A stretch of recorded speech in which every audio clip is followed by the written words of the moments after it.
Hello, Interior Alaska. Joe Cook here with your Thursday Sportscast. The Alaska Gold Panthers had their second game of the 2014 season last night in Anchorage and suffered their second loss. The Anchorage Glacier Pilots came away with a 4-2 win over the Panthers. Cameron Pongs got the win for the Pilots, throwing 6 Ks, a walk, and giving up just 1 hit in 3 innings. Nate Nolan hit 3 ribbies for the Pilots as well. Mike Whelan scored both of Alaska's runs and hit a single and a double. Scooter Bynum contributed an RBI. The Panthers have the day off, and then they will have their first home game of the season tomorrow at Groudon Memorial Park, hosting the San Francisco Seals, a non-league opponent. The opener starts a 5-day, 5-game home series with the Seals, who are 1-3. The Seals play the Anchorage Bucks tonight.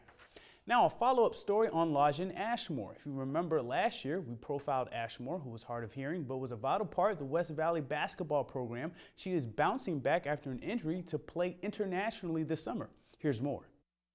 Former West Valley guard Lajen Ashmore is training at the UAF SRC with former teammate Hannah Matson and former head coach Steve Kacheri, because in a couple of weeks she will be playing for Team USA's U21 team in the World Deaf Championships in Samsun, Turkey. It'll be the first time playing competitively in over a year. Ashmore redshirted at Gallaudet University, a deaf school in Washington, D.C., after suffering an MCL injury. It's been a learning experience for her.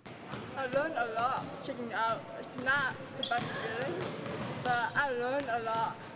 So how my teammates communicate, it's different. I mean, it's not like I went to West Valley. It's not. It's different. So I can understand better a lot of new things that I didn't know. Well, it just shows you what kind of impact she had before her injury, the fact that she was able to get recommended by her college coach to go on this prestigious USA Under-21 Deaf team. And so you know that they think highly of her.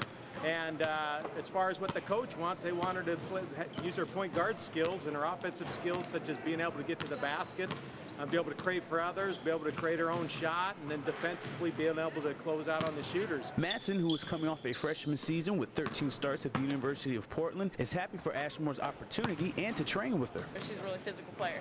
Like she's not afraid to get in there and just get rough, get dirty, and that kind of thing. And it's helpful for both of us, because that's the way that's going to be overseas, and that's how it's going to be for me as well.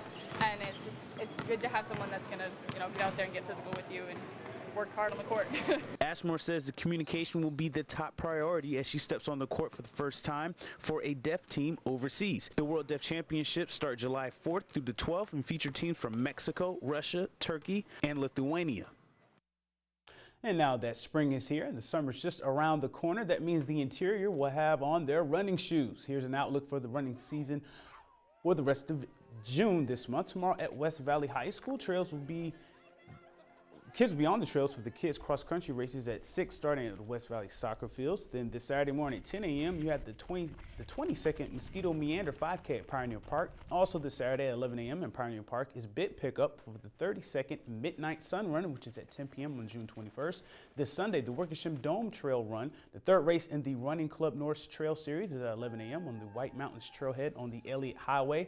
And if you like to run at night, then dawn to dusk and dusk to dawn all night run is Wednesday, June 18th, a 4-mile loop where you run from 12:47 a.m. at night to 2:58 in the morning. And on June 26th, the Jim Loftus Mile at West Valley High School, the 1-mile race, is the 3rd race in the Flint Hills Cup, $5 to run that. June closes out with the 2nd Kids Cross Country race on Friday, June 27th, and 3 races on June 28th, a busy day, the Spruce Tree Classic, Sluice Box 100, and the Run from the Cops Run. We'll have more on that as those dates get closer. Now, the Eclipse Phoenix soccer programs won 2 golds and 3 silvers at the Alaska Airlines Cup tournament this past weekend, but it's been tough to get wins at the President's Cup in Morgan, California. Now, yesterday, the Eclipse and Phoenix 99 teams lost their tournament openers, but today, the Phoenix 99 boys played the Rogue Valley Timbers and came back to win 3-2. The Phoenix were down 0-2 at the half, but scored 3 unanswered goals in a 10-minute span in that second half. Cole Thomas at the 44th minute, Richard Stanton at 52, and West Valley's Rocky Schaefer at 54. The Eclipse fell to the SLO Storm out of Southern Cal 4-1. Erica Holst scored the lone goal for the Eclipse, which is also their first goal of the President's Cup. The Phoenix boys will play South LA United tomorrow, and the Eclipse girls will face Athena Red out of Northern California. And that'll do it for sports tonight. Thanks for rocking with me for a little while. Your full weather forecast is coming up next, and we'll catch you next time.